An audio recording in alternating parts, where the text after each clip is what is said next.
Hey, we're coming to you from Victor Studio B at the Sound Plex in Pennsauken, New Jersey. I'm recording artist Lisa Bouchel, and this is Danny's Creative House. On today's episode, we'll be speaking with a New York Times best-selling author, John Farmer Jr., whose life was changed forever by Danny DeGennaro's music. As a matter of fact, he decided to write a biography about him, entitled Way Too Fast: The Life and Times of Danny DeGennaro, a Musical Prodigy in a Turbulent Age. Also with us today is a close friend of Danny's. I'm talking about singer, harp master, and recording artist, blues king Mikey Jr. Now, Mikey Jr. played and recorded with Danny D down at the notorious Studio 420 in Florida. So stay tuned for some great discussions and some great music on today's episode of Danny's Creative House. John Farmer, thank you so much for being here. Thank you for having me, Lisa. I really appreciate it. So you are looking very spiffy today. Thank you. Like the look. So you are a music lover, an educator, and an author. Among other things, yes. Among other things. A husband. Okay, wow. A horse owner, I have lots of different hats. Lots of different hats. Well, and you're also friendly with the late, great Danny DeGennaro. Yes, probably less well than anybody else you're talking to, but I did meet Danny 2 times in my life that were critical, really critical points for me. The first time was 1993. Okay. I was a young guy then. I just lost my wife, and when you lose somebody that's that close to you, you have a period where you're feeling nothing but pain. Yeah. And it's unfocused and it's all-consuming, and it really it sort of takes over your life, and it's hard to see tomorrow. Yeah. And so I was living in Lambertville at the time, and spent a lot of nights walking around feeling lost. And would walk across the bridge into New Hope, which was always open late and lit up. And one night I was walking down Main Street there and River Road, and heard this great music coming from a place called the Ringside Pub, which is down the street from John and Peter's. Yes. And I thought I was hearing a record. It was that tight. The sound was so incredible, and this incredibly soulful voice. And so I went in, and there was no cover charge. I was dumbfounded, but it almost dropped me to my knees because, and I wasn't thinking this clearly at the time, but in retrospect, it was giving shape to all the stuff that I was feeling. Wow. And it was a direct connection with that deep well of pain. And I thought, man, this guy, I don't know what his life has been like, but he gets this. Yeah. I grew up in a musical family. My parents love music. My sister's an opera singer, and so listened to music my whole life. So I think I know real talent when I hear it. Yeah. And I tell you what, it became a ritual for me. It saved my weeks. Every Wednesday, I would go That's beautiful. to the Ringside Pub to hear Danny DeGennaro and The Deal, a band he was playing with at the time. And I honestly thought, this is one of the best bands in the world, and I'm hearing them for free. I mean, So amazing. It was like meant to be. And they seemed like they were playing for just the sheer joy of it. Yeah. Yeah. And it's hard to put into words how that changed my grieving process. But, no, I understand. But completely. it made it easier to see tomorrow because today suddenly made sense. Yeah. And you're not alone. You feel that other people have pain, and other people, you're together with someone after you feel alone. So and someone else is feeling this, and not only feeling it, but making it into something beautiful. And that really is, at a very critical point in my life, it turned it around. And Danny was there for several months, and then there was one night where they got real excited.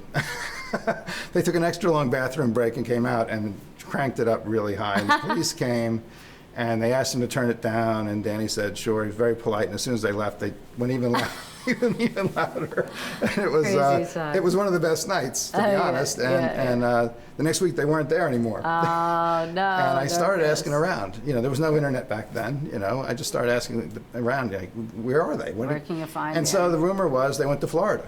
Okay. And I guess that later found out that's in fact what happened. Yeah. And so I lost touch with them, and I'd probably spoken to them a couple of times just to say how much I really liked their music. And I thought, Peter Kane on the keyboards, they were just really fantastic. And there were all kinds of rumors that, they were so good, people were saying, well, Danny used to be the lead guitar player for Bonnie Raitt, and Peter Kane was with Blood, Sweat, and Tears. I later found out that wasn't true, but there were other people around them that was true about. A lot of legends, yeah. But you know, they were that good. They are, yeah. People couldn't believe that this band was so tight, so good, so talented, and playing for free at a bar in New Hope. I mean, that's amazing. So how did you decide to write a biography about Danny? So fast forward 18 years, basically. In 2011, I had not, you know, seen or heard from him since. My wife and I were walking down the street in New Hope. We were walking past the Logan Inn, which is a historic inn. You know, I know of it, yeah. And I heard this voice coming from the bar. I thought, oh, I said to her, "That's him." I had talked about him to my new wife and told her the story about what a difference this guy made, and I wish I knew what happened to him. And so I said, "That's him." She knew exactly who I was talking about. Right. So we went in, and he was playing acoustic. And he was, you know, he'd obviously had some tough years. He was sitting on a stool. I mean, you have to remember, in 18 years before, he was this dynamic guy. He would duck walk around the bar. He was, you know, he was just full of this, you know, visceral energy that he had. And so 18 years later, he had clearly been through some things, and but the voice was still there, and the muscle memory and the acoustic guitar was flawless. I mean, it was great to reestablish that. So I went up to him and I told him, "Hey, listen, I know you don't remember me, but you know, your music really helped me at a critical point in my life." And so I told him that story, and he said, "You know, hey, you know, that's the reason to play music." That is the reason, yeah. You know, it's really not about much other than that. And so I asked him how he was doing, and he said, you know, that he had some tough times. He said, you know, the rock and roll lifestyle can kind of kill you. And so we talked about, you know, doing something. You know, he's trying to revive his career at the time. I think he mentioned T.J. Tyndall, and they were going to do something. And so we talked about, you know, getting together. I saw him with my wife a couple times that fall at the Logan Inn, also at John and Peter's one night. I forget, he was playing with a partner, but again, you know, the gift was there. Yeah. It was there from probably the day he was born to the day he died. Yeah. And the premise of the book is how not only documenting what happened, but how music touched you and how it changed your life. Yeah, I mean, so we were going to get together after Christmas in 2011 and never heard from him. And so I thought, well, you know, maybe he went somewhere or something. And finally I Googled him one day and I saw that it popped up. You know, Bucks County musician murdered. I thought, oh my God. So tragic. So it seemed like a kind of a cruel joke, you know, just when I reconnected with him, thought about, you know, helping them out, and then he's taken away. And then when I learned the details of the case and the murder that had happened, the next year I wrote an op-ed for the Philadelphia Inquirer that they took, just a tribute to him, because I just felt like I owed him something, you know, and never got to pay it. And they published it, and then I got response literally from all over the country. I don't know how it circulated. You know, I think friends of his circulated it to their friends, to their friends, to their friends, and people started sending me, you know, clips of recordings he had made and stories about him, and I started to recognize in those stories like my own generation. You know. And he, I think, so the book is about. It's about his life. It's about how his life sort of captures the essence of our generation. And the book is called Way Too Fast. Way Too Fast. And it's going to be released on. Well, in April. Okay.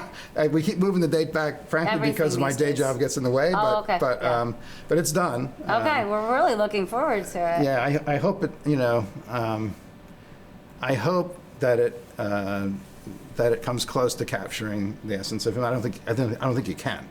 I think it's hard to see into another person's soul and sort of capture it, but I've tried to do that. Yes. And I think in telling his life, I think a lot of people will see their own lives reflected. That's. And certainly, you know, our lives are reflected in his music. And I'm hoping, my hope for the book is really, A, to help the foundation. Okay. And also to get his music an audience that he deserved but never really got during his life. Right. So if we can do that, and there are younger musicians that are carrying on the legacy, like Mikey Jr. Yes. You know, you want to hear Danny now, you listen to Mikey Jr. You hear that sound. Yes, it you hear the same kind of so many people. The same kind of soul, you know, and so it's still there, and it's reflected in people that he knew and musicians he played with. It's beautiful, yeah. So how can people what's the best way to find the book? Just everywhere, right? Once it's going to be on Amazon. Because you're a big deal writer, so we should be able to find it easy. Not really, but it's going to be on Amazon, and we'll put an announcement when it's posted, and we're going to do a limited number of hardback books for Danny's friends. Yeah. But the way for the general public to find it will be on Amazon. Okay, awesome. And there's also going to be an audiobook, and I'm hoping to figure out a way to, in the audiobook. Who's speaking for the Well, that's being determined. Okay. As we speak. Yeah. But I'm hoping to intersperse the narration in the audiobook with actual music. That's so cool. Which would be a great listening, for people in their cars or whatever. Yeah, so. I love that. Well, I'll be headed out on tour again after pandemic in the summer. I have an album dropping in the spring through Sony, so we love to listen to things as we're traveling on the bus. Yeah. So that'll definitely be great. That'll be like a great addition for. I'll tell you, the fun part of writing the book, frankly, was getting to know first Danny's friends in Levittown. He had so many friends. Yeah. And my family moved around a lot, and so I didn't have that, the dead end experience. A dead end in Thornbridge. That's a big part of the book. I just think it's. He used to perform on a rock, right? On a rock in the woods, and it's just it really captures the time. I think. And then the second best part was getting to know all the musician friends that he had. All of whom have a story, So his story can stand for a lot of other stories of people, who may not have been, Mick Jagger or whatever, but those are the people, and people like you and people like Mikey Jr., they're the ones keeping the music alive. Mm-hmm. The stars live at this level that doesn't connect with people anymore. It's people who are not Mick Jagger and Bruce Springsteen, who are, thousands of them, great musicians, and they're the ones who keep the music alive. Very interesting, so, the universe of players, I call them, and it was great for me to sort of... Players for the people. Yeah, to look into that world, because it's a great one. That's very cool. So thank you so much for sharing your story, and we're really looking forward to the release of the book. Well, thank you so much for having me. Yeah, great to have you here. So next we're going to do a very special unveiling that you'll enjoy. And after that, we're actually going to hear a version of Way Too Fast. The Danny DeGennaro Foundation would like to unveil the most recent memorabilia edition to create a legacy for Rio. This shadow box contains a classic 1937 Martin guitar, model 518, which was played by Danny along with a vest that he wore. The guitar was donated to the foundation by Mr. Rick Leonard, who grew up at the dead end in Thornridge, Levittown, where the rock that Danny played on was located.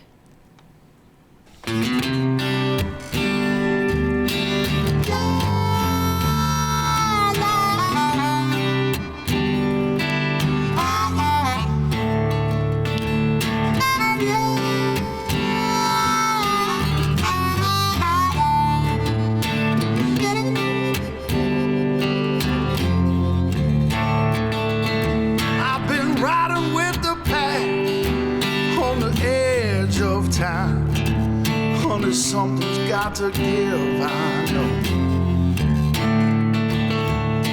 Taking myself to the end of the line, just in time to make this show.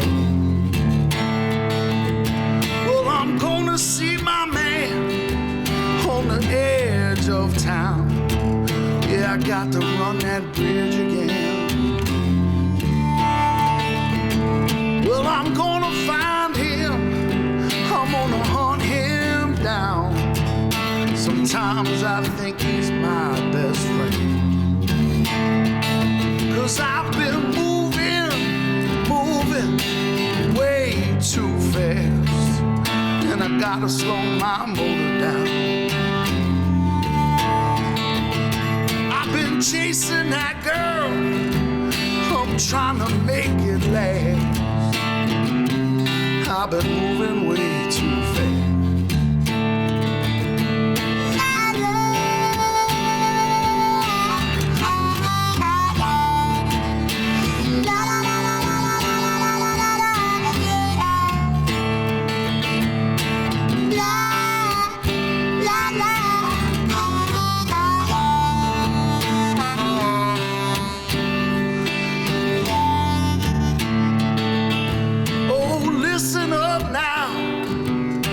Something to say. You know, at times I think you'll all agree. We gotta keep on rocking, baby. roll us away, moving real fast for me. Well, I've been moving way too fast, and I gotta slow my motor down. I've been chasing that girl, and I'm trying to make it last. Honey, I've been moving way too fast.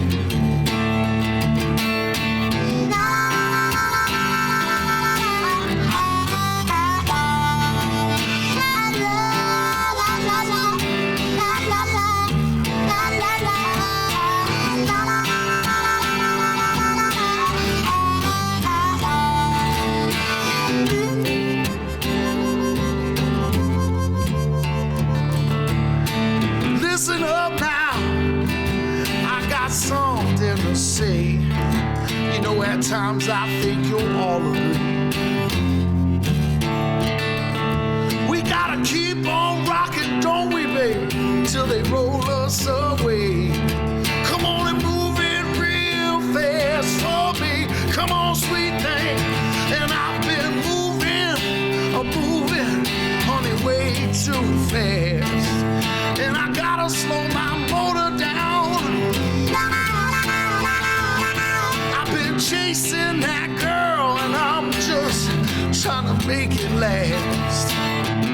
I've been moving way too fast. I've been moving, yeah, way too fast. I've been moving, honey, way too fast. I can't seem to get off of this fast lane, baby. I've been moving way too fast. I've been riding with the pack on the edge of time. Yes, something's got to give, I know.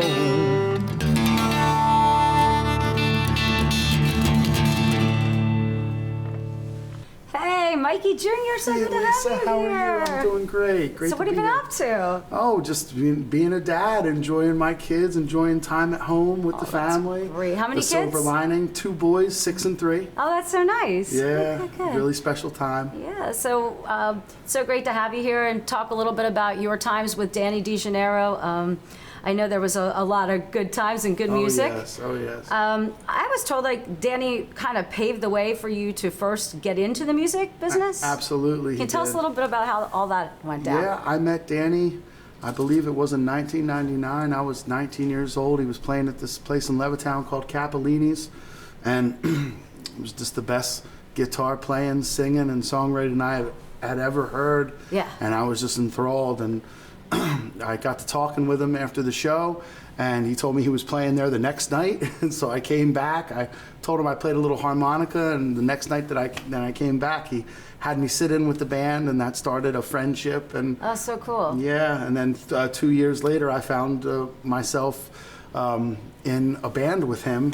Okay. He said, I told him that I wanted to start a band after coming to his shows a lot and hanging out, and I said, I'm trying to start a band. Do you have any musicians that you might be able to pass my way? And maybe and he goes, well, you know, I'll play guitar for you. Really? And I said, man, that'd be great. He goes, but if I'm playing guitar for you, I'm not going to be playing with no chumps. We're going to get some guys. Yeah, so he put together this killer band behind me when The I name was. of- It was called Eighth Train. Okay, Eighth okay. Train Blues Band, which was my dad's first band name. So I kind of just so copied off cool. my dad. Yeah, that's why I go by Mikey Jr. My dad's a harmonica player and a piano player, keyboard player, and singer from Trenton, New Jersey. So that's everybody so would always be cool. like, hey, here's little Mikey or whatever. So I was putting together a band, and I found myself in a band with Danny and all his pro guys, and it's been all downhill from there. I mean, where do you start with such good talent, and it's just Here like, he sets the bar high. You know, he really Yeah, did set the bar high. He did, yes. Now you recorded with that band at Studio 420 in Florida? Yes, I recorded with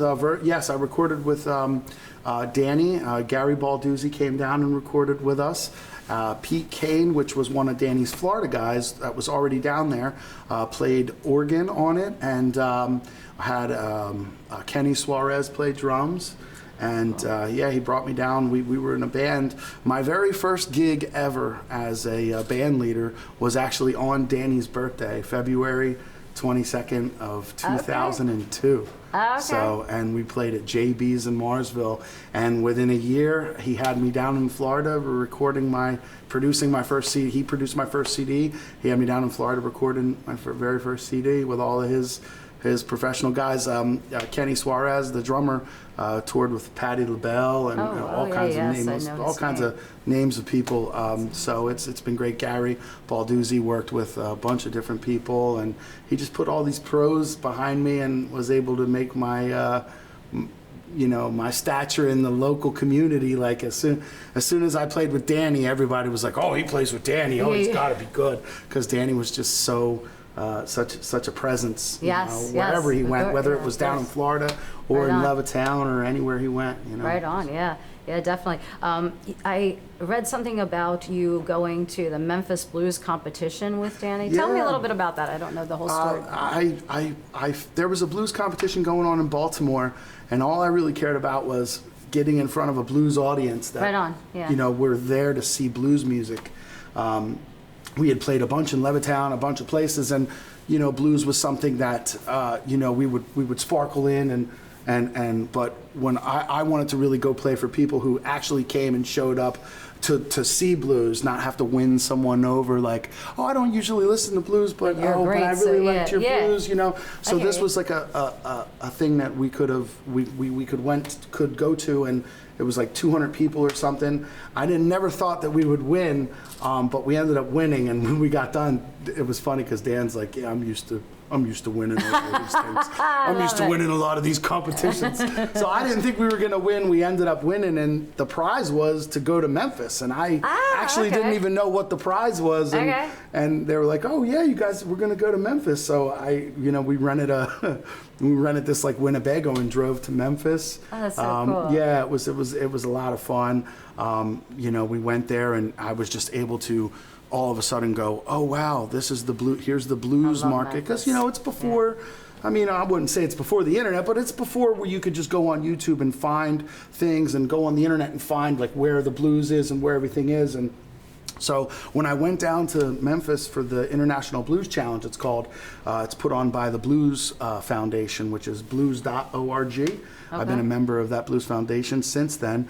They do great shows, and they do a lot for the community. But when we got there, it turns out that every blues society from throughout the country had sent bands there. Okay. So it was just a big meeting of the minds. It's really cool.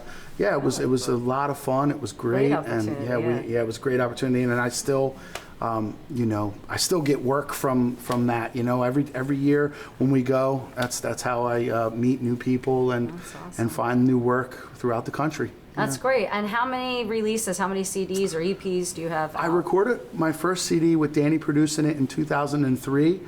We did another one in 2005, and we've been gradually doing. I used to try to do a CD a year, but now I have 2 kids, so I'm up to 10 CDs, cool. which is still a lot, but it's under what I wanted to do. But that's very prolific, though. That's a lot. So where do people find your music to either stream it or purchase it? Sure. My website is MikeyJr.com. That's JUNIOR, MikeyJUNIOR.com.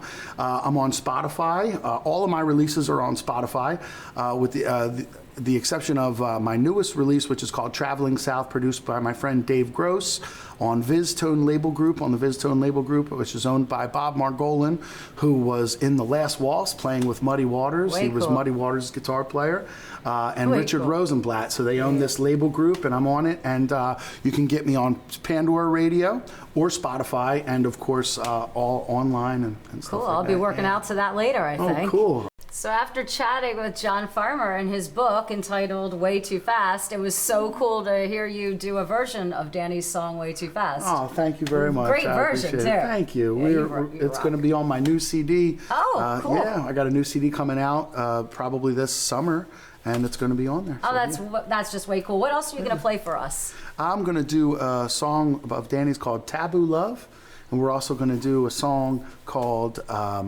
Find Someone, which is going to be the very first time that Matt and I play it ever. So and that's one of Danny's songs that you never played before. I never played it before. We're going to play it for the first time right here, awesome. Probably right now, maybe. Absolutely. Let's do it. All Thanks. right. Yeah.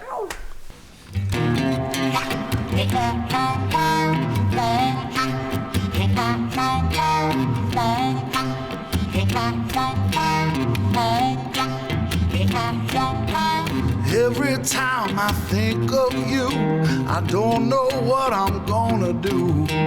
Think about you every day. Tried so hard to stay away. Fighting with my telephone. I call you up, you're not home. Someone else who owns my love. You're the one I'm thinking of.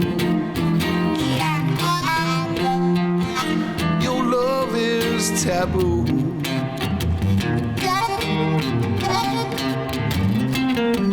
Your love, baby. Your love is taboo.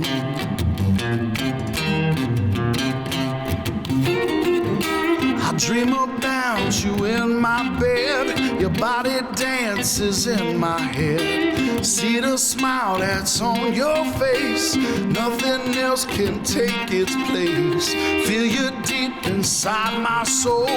Tried so hard to let you go. Someone else who owns my name. When I hold her close, you know it's not the same. Your love is taboo.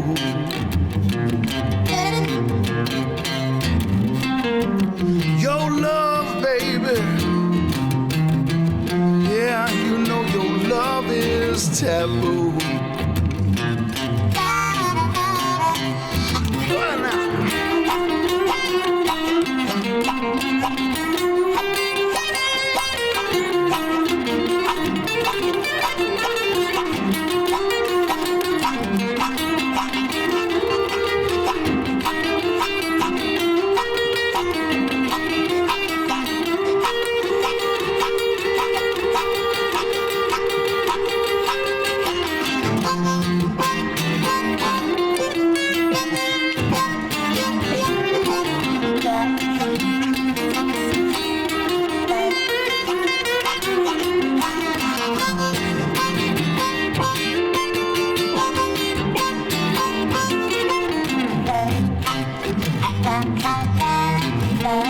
Matt Daniels on the guitar.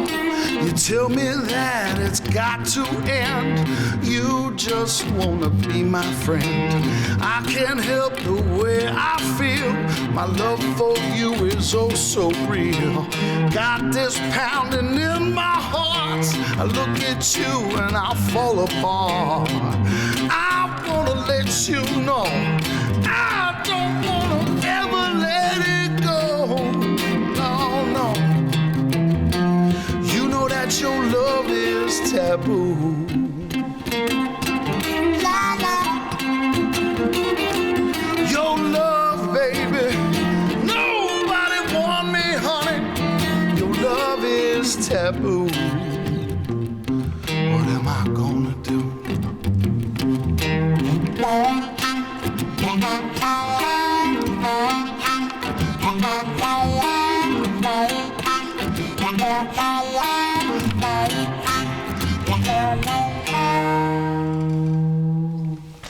All right, ladies and gentlemen, it's great to be here. That's Matt Daniels on the guitar. My name is Mikey Jr. We're going to switch guitars right now and get a song by Danny DeGennaro called Find Someone. This is a song Matt and I never played together in a live setting before today. So we're going to try to mess this one up for you, ladies and gentlemen.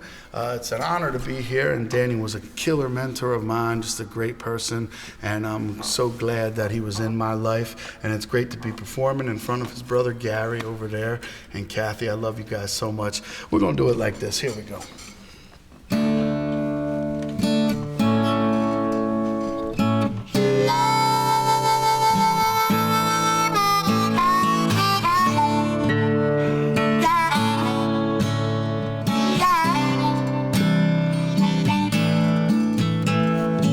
Days pass by and I wonder why the same old frown just keeps hanging around, baby. Oh, and it makes me slow. I'm afraid that the life I made is not for me. Oh, I can't see sometimes, baby. Yeah, where to go? I got to find someone to love again. Leave behind the one I loved back then. Stay in line with some of my old friends. I gotta keep on moving on. Yeah, yeah, baby.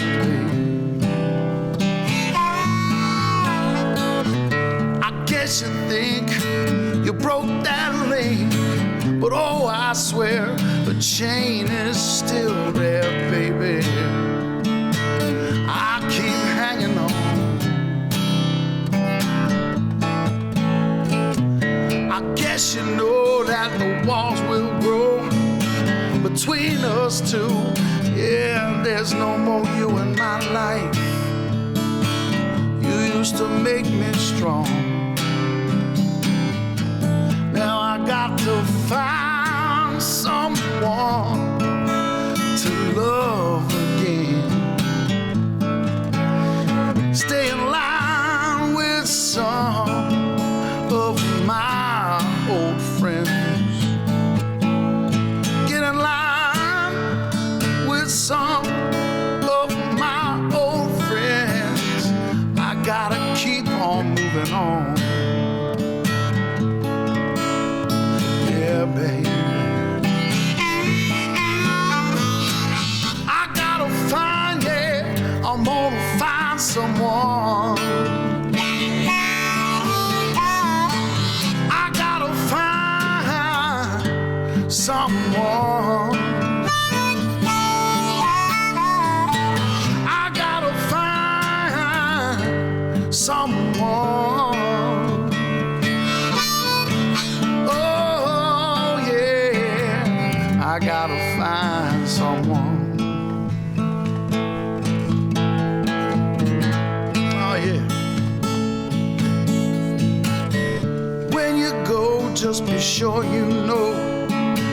Don't you think for 1 minute, baby, that I can't get along. Yes, I know I can. And when you go, just be sure you know. Don't you think for 1 minute, baby, that I can't be strong. Oh, I know I can. Well, I got to find someone to love again. Leave behind the one I loved back then. Stay in line with some of my old friends. Yeah, I gotta keep on moving on, baby. Oh, yeah.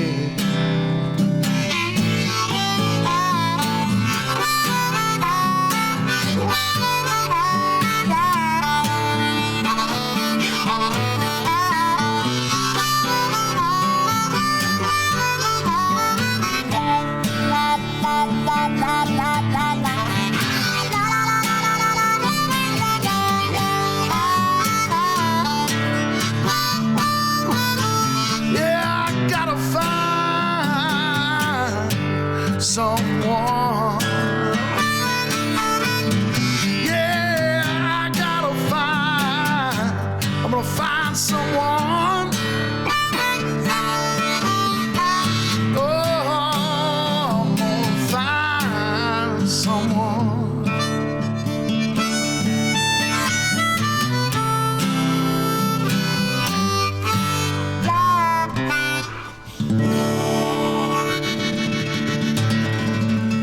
All right. right, y'all. We're going to close the evening out now and do a little song by Danny D. These are all Danny's songs.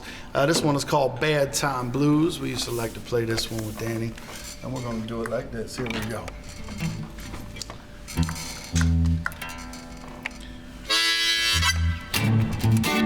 Oh, yeah, we want to thank Sound Plex Studios once again. And we want to thank Danny's Creative House, too. My name is Mikey Jr., and that's Matt Daniels on the guitar. Yeah, here we go with some Bad Time Blues, y'all.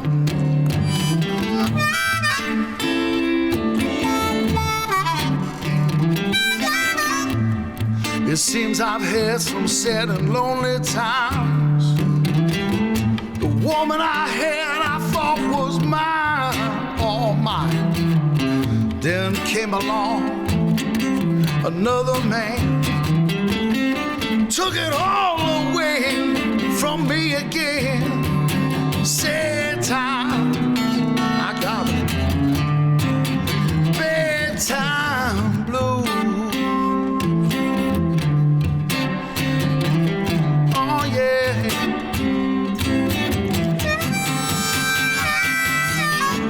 One minute you're up and the next you're down.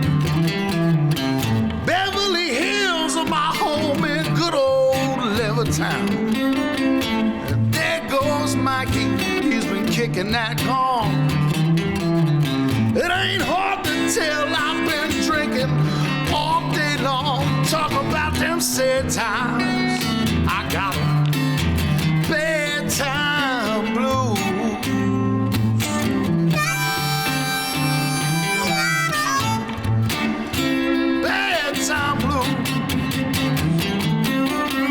A big old house up on the hill, making love to my woman, I couldn't never get my fill.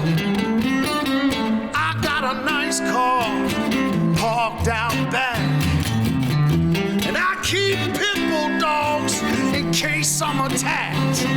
Bad times, I got 'em. Sad time blues. Bad time blues. Come on, man, play me a little bit now.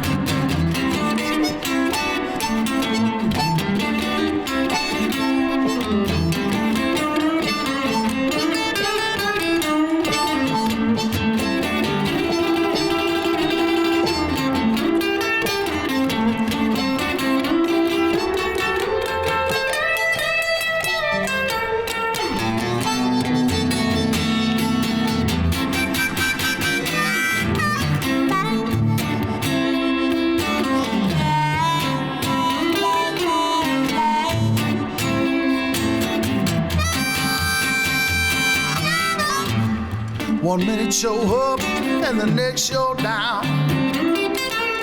People on my block, they see me hanging around. There goes Mikey singing another sad, sad song.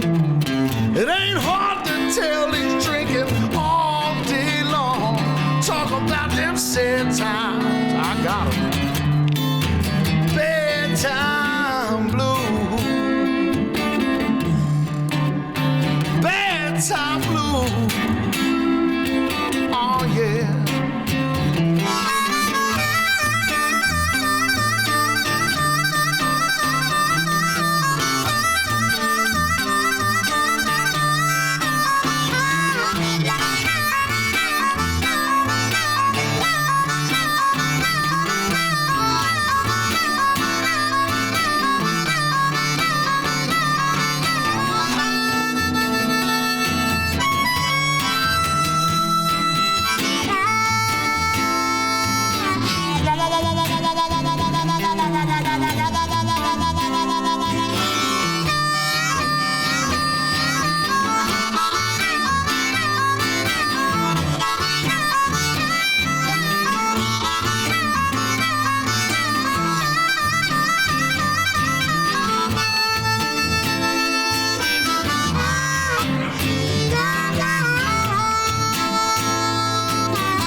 the sad time blues. Yeah, I got the bedtime blues. Oh yeah, talk about them bedtimes. I got them bedtime blues.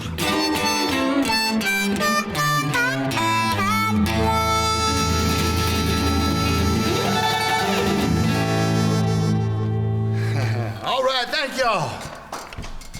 Thanks for spending some time with us here at Danny's Creative House. What a great time. I'll see you on the next episode. That's a wrap.